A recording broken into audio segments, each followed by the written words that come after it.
వన్పూర్ గ్రామం అడవి మధ్యలో ఉన్న ఒక పచ్చని గ్రామం. అక్కడి వాళ్ళు అడవిలోంచి దొరికే పళ్ళు, పువ్వులు, మూలికలు వేరే ఊరికి వెళ్లి వాటిని అమ్మి తమ జీవితాన్ని గడుపుతూ ఉంటారు. పళ్ళమ్మా, తాజా తాజా పళ్ళు. ఇదిగో అమ్మా, దానిమ్మ ఎంతకిస్తావు? అక్క, 50 రూపాయలకి 1 కిలో. తిన్నగా అడవి నుంచే తీసుకొచ్చాను. మా అడవే మాకు జీవనదాత. వన్పూర్ నుంచొచ్చావా? అవునక్క. మీరు ఎంతో అదృష్టవంతులు. అంత అద్భుతమైన అడవి మీకు లభించింది. అవునక్క, అదైతే నిజమే. ఒక పని చెయ్యి, 20 రూపాయలకి రేగిపళ్ళు కూడా ఇవ్వు. కాని ఊరి వ్యాపారి ధన్సుఖ్లాల్ ఎంతో స్వార్థపరుడైన వ్యక్తి. అడవి చెట్లను నరికేసి కర్రలు అమ్మి వ్యాపారం చేస్తాడు. ఎంతో డబ్బు సంపాదిస్తాడు. ఏంటిది, ఇంత తక్కువ డబ్బుకి 50 కిలోల కర్రలు తీసుకెళ్తావా? ధన్సుఖ్లాల్ గారు, ఈసారికి ఇవ్వండి, మరోసారి డబ్బులు ఇస్తాను. నేను మీ పాత కస్టమర్ని. నీకేమైనా మతిపోయిందా? నేను ఇక్కడ వ్యాపారం చేస్తున్నాను, సమాజ సేవ కాదు. డబ్బులుంటే ఇచ్చి తీసుకెళ్ళు, లేకపోతే వెళ్ళి ఇక్కడి నుంచి. ధన్సుఖ్లాల్ చెట్లు నరికేయడం వల్ల అడవిలో చెట్లు తగ్గిపోతూ ఉంటాయి. ఒకరోజు నీలిమ తన ఇంటి నుండి ఉదయాన్నే అడవికి బయలుదేరుతుంది. ఎదురుగా ఉన్న దృశ్యాన్ని చూసి తన కళ్లను తను నమ్మలేకపోతుంది. ఇదేంటి, ఈ అడవి గాల్లోకెలా వెళ్ళింది? భగవంతుడా, ఇదెలా సాధ్యమయ్యింది? నేను ఇప్పుడే వెళ్లి ఊరి వాళ్ళందరికీ ఈ విషయం చెప్పాలి. వన్పూర్ గ్రామం అడవి గాలిలో ఎగరటం చూసి నీలిమ పరిగెత్తుకుంటూ వెళ్లి ఊరంతటికీ చెప్తుంది. తన మాటలు విని యువ ప్రధాన్ అజయ్ ఇలా అంటాడు. ఇది చాలా విచిత్రమైన విషయం. అడవి గాల్లో ఎగురుతుందా? నా ఉద్దేశం ప్రకారం ఇది ఖచ్చితంగా ఏదైనా భూతం చేసే పని అయి ఉంటుంది. నా ఉద్దేశం అయితే ఖచ్చితంగా ఎవరో మన అడవి మీద చేతబడి చేసుంటారు. అరే, ఒకవేళ అడవి ఇలా గాల్లోకి ఎగిరిందంటే మనం మన జీవితాల్ని ఎలా గడుపుతాము? పళ్ళు పువ్వులు కోసి వాటిని ఎలా అమ్ముతాము? ఊరి వాళ్ళందరూ చచ్చిపోతారు. అజయ్ మధ్యలో ఆపుతూ ఇలా అంటాడు. నీలిమ అక్క, మీరు ప్రశాంతంగా ఉండండి, అటువంటిదేమీ లేదు. విషయం ఏంటో అక్కడికి వెళ్ళిన తర్వాతే తెలుస్తుంది. లేదు బాబు, నేనైతే అక్కడికి రావడం లేదు, నాకు భయంగా ఉంది. ఊరి వాళ్ళందరూ కూడా ఎగిరే అడవికి వెళ్లటానికి భయపడతారు. కాని అజయ్ ధైర్యవంతుడు, అలాగే చదువుకున్నవాడు. అతను భూతప్రేతాల గురించి అస్సలు నమ్మడు. నేను వెళ్తాను, నేను వెళ్ళి చూస్తాను అసలు విషయం ఏంటి అని. అరే, కానీ ఎలా వెళ్తావు? అడవి గాలిలో ఎగురుతోంది. ఏదో ఒకటి చేయాల్సిందే. అజయ్ ఇంకా ఊరి వాళ్ళు ఒక పెద్ద నిచ్చెన ఏర్పాటు చేస్తారు. దానిని నేల మీద నుంచి పైకి వేస్తారు. అజయ్ పైకెక్కి అడవిలోకి చేరుకుంటాడు. అక్కడ వేగంగా గాలులు వీస్తుంటాయి. అరే, ఇవాళ అడవి చిత్రంగా ఉంది. ఎంత గట్టిగా గాలులు వీస్తున్నాయి. అజయ్ ఇంకొన్ని అడుగులు ముందుకు వేస్తాడు. అప్పుడు తనకి ఒక గొంతు వినిపిస్తుంది. అరే బాబూ, నీ పేరు అజయ్ కదా? అవునమ్మా, నేను వన్పూర్ గ్రామ సర్పంచ్ని. వన్పూర్ గ్రామం ప్రజల కోసం నువ్వు చాలా చేశావు. అవునమ్మా, నేను నా పని చేస్తున్నాను. వన్పూర్ గ్రామం వాళ్ళు ఈ అడవిని చాలా పూజిస్తారు. ఈ ఊరి వాళ్లకు ఇదే ఆసరా. కానీ అమ్మా, మీరిక్కడ ఒంటరిగా ఏం చేస్తున్నారు? ఇలా చూడు బాబు, ఇక మీదట ఈ అడవి నా సొంతం. నేను ఈ అడవి మనిషిని. నా కుటుంబం వాళ్ళు ఇప్పుడు ఈ లోకంలో లేరు. ఈ వయసులో నేను పని చేయలేను. అందుకే ఇదే అడవిలో ఉంటున్నాను. ఇక్కడే భోజనం లభిస్తుంది. ఇక్కడే పక్కనే నా గుడిసె ఉంది. అక్కడే ఉంటున్నాను. కానీ మీ ఊరికి చెందిన ధన్సుఖ్లాల్, అతను కర్రల వ్యాపారం చేస్తున్నాడు. ఈ అడవంతటిని నాశనం చేస్తున్నాడు. అదైతే నిజమేనమ్మా. తన కర్రల వ్యాపారం కోసం అతను చెట్లు నరికేస్తున్నాడు, కానీ కొత్త మొక్కల్ని నాటడం లేదు. ఒకవేళ ఎలానే జరుగుతూ ఉంటే ఈ అడవి ఏదో ఒక రోజు నాశనం అయిపోతుంది.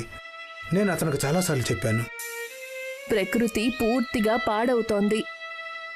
సరిగ్గా చెప్పారమ్మా. అడవి అంతమైతే ఊరి వాళ్ళు కూడా బ్రతకలేరు. మీరందరూ కలిసి ఆ ధన్సుఖ్లాల్ని ఆపాల్సిందే. లేకపోతే ఈ అడవి ఇలాగే గాలిలో ఎగిరిపోతూ ఉంటుంది. ఊరి వాళ్ళు అడవి లేకపోతే తల్లడిల్లిపోతారు. అమ్మా, ఊరి సర్పంచ్ అయిన కారణంగా నేను ఈ సమస్యను తప్పకుండా పరిష్కరిస్తాను. మీరు నాతో పాటు రండి అమ్మా. మా ఊరు మిమ్మల్ని చూసుకుంటుంది. లేదు బాబు, నువ్వెళ్ళు. నా కోసం ఈ పని చెయ్యి. ఆ ధన్సుక్ లాల్కి అర్థమయ్యేలా చెప్పు, లేకపోతే ఈ అడవి అంతమైపోతుంది. అజయ్ ఎప్పుడైతే ఊరి వాళ్లకి ఈ విషయం చెప్తాడో అప్పుడు ఊరి వాళ్లు తిన్నగా ధన్సుక్ లాల్ ఇంటికి చేరుకుంటారు. కానీ ధన్సుక్ లాల్ తిరస్కరిస్తూ ఇలా అంటాడు, ఇలా చూడండి, నేను నా వ్యాపారాన్ని కనుక మూసేస్తే డబ్బులు ఎలా సంపాదించాలి? బెకార్ నవ్వాలా? ఇలా చూడండి, వ్యాపారం మూసేయమని ఎవరూ చెప్పడం లేదు. మేము ఒకటే చెబుతున్నాం, మీరు చెట్లను నరకడం తగ్గించండి. అలాగే ఇంకేదైనా పనిని మొదలు పెట్టుకోండి. ఎన్ని చెట్లను నరికితే వాటికి 2 మొక్కలను అడవిలో నాటాల్సి ఉంటుంది. చూడండి ధన్సుక్ లాల్ గారు, ఒకవేళ మీరు అలా చేయకపోతే ఊరే మిగలదు. మీరు అర్థం చేసుకోండి. కొత్త పనిని మొదలు పెట్టడానికి మేము మీకు సాయం చేస్తాం. మేము అడవులో ఏవైతే మూలికలు కందమూలాలు ఉన్నాయో వాటిని బజార్లో అమ్మి బాగా డబ్బు సంపాదించవచ్చు. వాటితో ఔషధాలను తయారు చేస్తారు. చాలా మంచి డబ్బు వస్తుంది.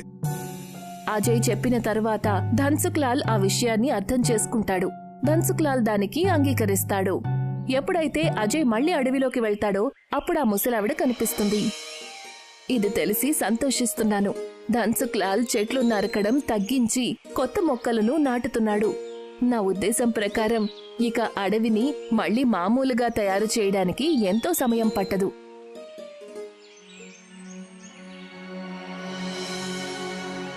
మరుసటి రోజు అడవి మామూలుగా మారినప్పుడు ఊరి వాళ్లందరూ అడవికి చేరుకుంటారు. అరే ధన్సుక్ లాల్, అడవి మామూలుగా మారిపోయింది. మీరు అజయ్ కలిసి ఇప్పుడు మీ పని పూర్తి చేసుకోవచ్చు.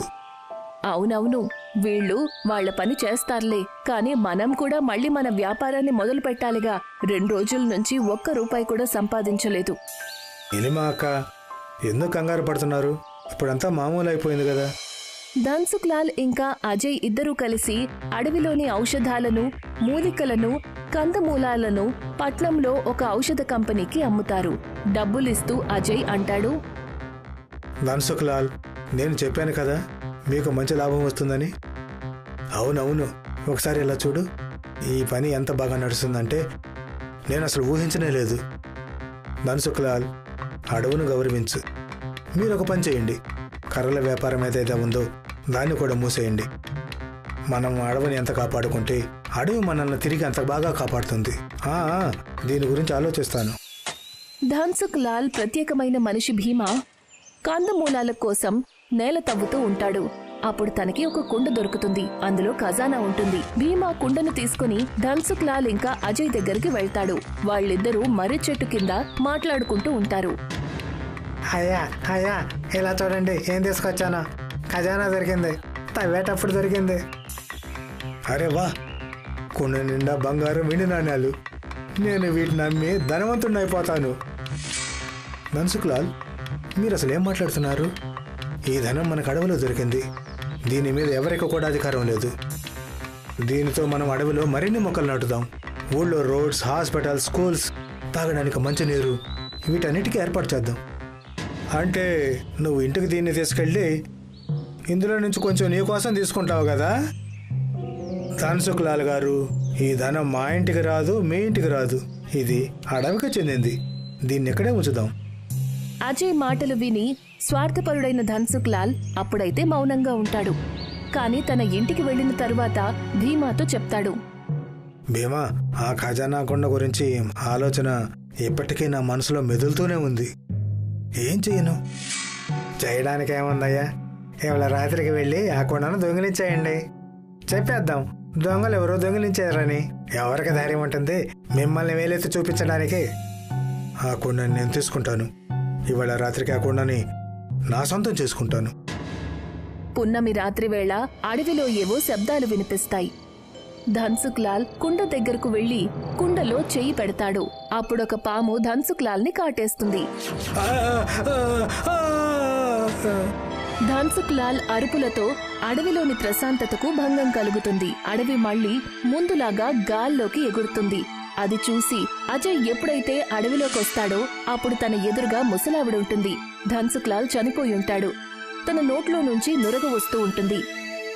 ఏం జరిగింది? ధనుసుకులాల్కి ఏమైంది? అతను చనిపోయాడు.